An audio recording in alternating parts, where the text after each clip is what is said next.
Mr. Deputy Speaker, Sir, I welcome and support this piece of legislation, and I think this piece of legislation has come up before this House in time, and also I have to congratulate the Minister of State in the Ministry of Finance. Sir, some time back we were discussing about the facilities to be afforded to the members of Parliament and how they have to be encouraged to function properly in this House.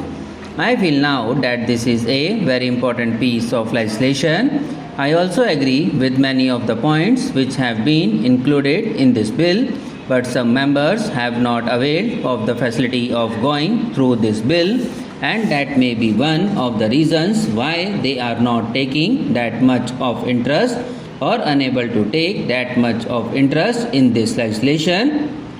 To me, this piece of legislation comes in the way of the black money in this country.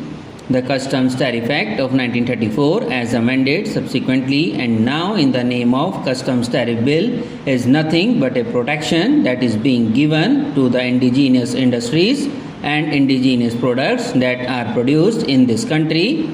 But at the same time, this is going to stop the smugglers curtailing the black money and putting an end to this black bank as explained.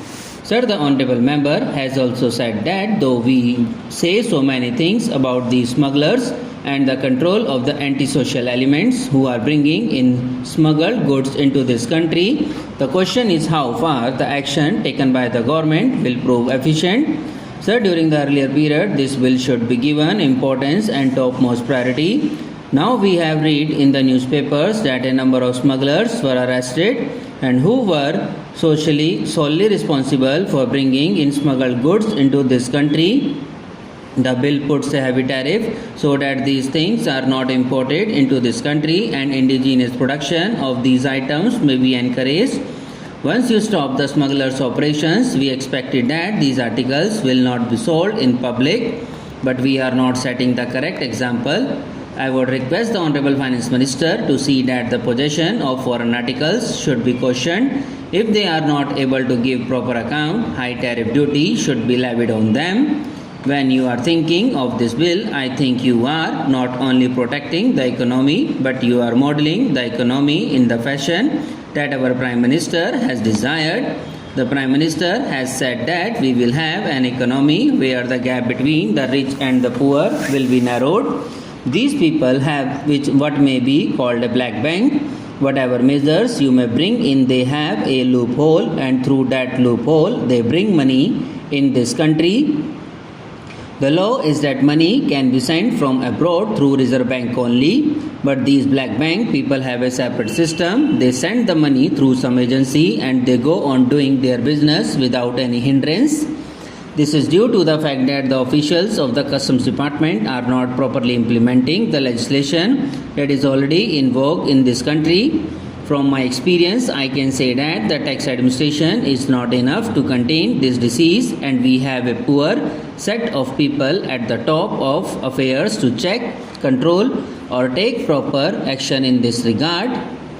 Whenever people come from other countries, they bring in some articles from other countries, but these customs officials harass only those people who are very poor for the simple reason that they demand certain things from them.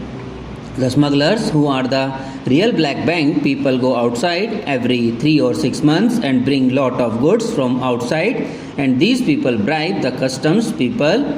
If you enter into these official houses, you will find a number of foreign made articles there. That is the reason why we fail to enforce the legislation. We must have supervision over these people, and we must have people of integrity there. These people should not be kept at one place for more than a year. Besides this, the customs officials have a feeling that they are super masters. They threaten the poor people and leave out the black bank people. They leave the monsters and allow them to grow as big as possible, because this illegal gratification has become legal gratification as far as this bill is concerned. We may defend it. I am sure the Honorable Minister is bound to defend his staff. It is a fact, but in this Parliament we have to tell the truth. It is a known fact how these customs authorities function. If the minister or his relation is coming from outside, there is no regulation. If a member of parliament is coming, there may not be that much checking. Mr. Deputy Speaker, sir, I welcome and support this piece of legislation, and I think this piece of legislation has come up before this House in time, and also I have to congratulate the Minister of State in the Ministry of Finance. Sir, some time back we were discussing about the facilities to be afforded to the members of Parliament and how they have to be encouraged to function properly in this House. I feel now that this is a very important piece of legislation. I also agree with many of the points which have been included in this bill, but some members have not availed of the facility of going through this bill, and that may be one of the reasons why they are not taking that much of interest or unable to take that much of interest in this legislation. To me, this piece of legislation comes in the way of the black money in this country. The Customs Tariff Act of 1934 as amended subsequently and now in the name of Customs Tariff Bill is nothing but a protection that is being given to the indigenous industries and indigenous products that are produced in this country. But at the same time, this is going to stop the smugglers curtailing the black money and putting an end to this black bank as explained. Sir, the Honorable Member has also said that though we say so many things about these smugglers and the control of the antisocial elements who are bringing in smuggled goods into this country, the question is how far the action taken by the government will prove efficient. Sir, during the earlier period, this bill should be given importance and topmost priority.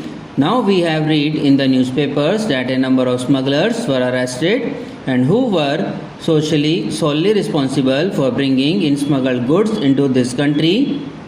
The bill puts a heavy tariff so that these things are not imported into this country and indigenous production of these items may be encouraged. Once you stop the smugglers' operations, we expected that these articles will not be sold in public, but we are not setting the correct example. I would request the Honorable Finance Minister to see that the possession of foreign articles should be cautioned. If they are not able to give proper account, high tariff duty should be levied on them. When you are thinking of this bill, I think you are not only protecting the economy, but you are modeling the economy in the fashion that our Prime Minister has desired. The Prime Minister has said that we will have an economy where the gap between the rich and the poor will be narrowed. These people have what may be called a black bank. Whatever measures you may bring in, they have a loophole, and through that loophole they bring money in this country. The law is that money can be sent from abroad through Reserve Bank only, but these black bank people have a separate system. They send the money through some agency and they go on doing their business without any hindrance. This is due to the fact that the officials of the Customs Department are not properly implementing the legislation that is already in vogue in this country. From my experience, I can say that the tax administration is not enough to contain this disease, and we have a poor set of people at the top of affairs to check, control, or take proper action in this regard.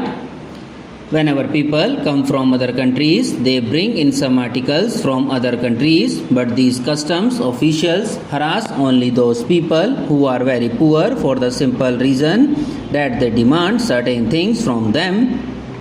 The smugglers, who are the real black bank people, go outside every 3 or 6 months and bring lot of goods from outside, and these people bribe the customs people. If you enter into these official houses, you will find a number of foreign made articles there. That is the reason why we fail to enforce the legislation. We must have supervision over these people, and we must have people of integrity there. These people should not be kept at one place for more than a year. Besides this, the customs officials have a feeling that they are super masters. They threaten the poor people and leave out the black bank people. They leave the monsters and allow them to grow as big as possible, because this illegal gratification has become legal gratification as far as this bill is concerned. We may defend it. I am sure the Honorable Minister is bound to defend his staff. It is a fact, but in this Parliament we have to tell the truth. It is a known fact how these customs authorities function. If the minister or his relation is coming from outside, there is no regulation. If a member of parliament is coming, there may not be that much checking.